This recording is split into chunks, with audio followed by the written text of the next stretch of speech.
AP CM Jagan మాట్లాడుతున్నారు ఇప్పుడు live చూద్దాం.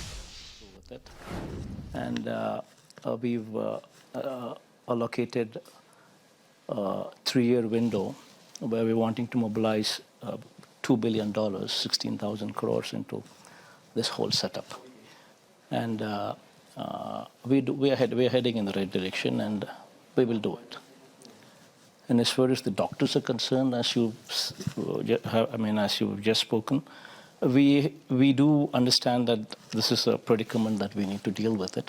And that's exactly why we are trying to open up more medical colleges.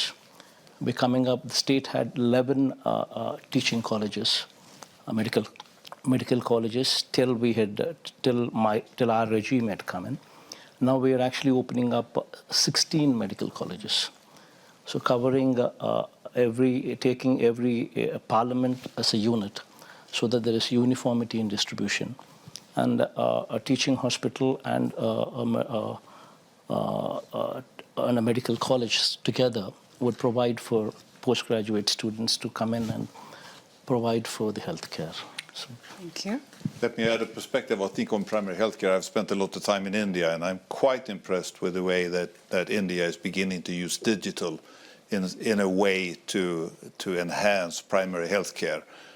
Especially when you come out into rural areas, like in many countries, the ability to connect to someone who's an intelligent person, but also over time, artificial intelligence actually opens up tremendous amount of low-cost healthcare opportunities, which I think we should do much more of.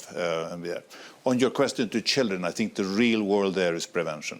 The real thing that we can do in healthcare systems, and possibly companies, my company is involved in some countries with this, is to enhance good lifestyle development, be able to make kids live a healthy life, but also to be part of that. That's very little cost. It's amazing, I think, that we have this 97-3, and the 3 here is for early detection and prevention among children. If we double that, that would be an enormous effort with children and at very little cost compared to treating them when they have already become ill. So I think the real world there is prevention with children. Well, if I can add a perspective there, I think that it is one of the reasons why children are not prioritized by the innovative cycle is the regulatory system, and in terms of clinical studies is daunting for a lot of different innovators to get into.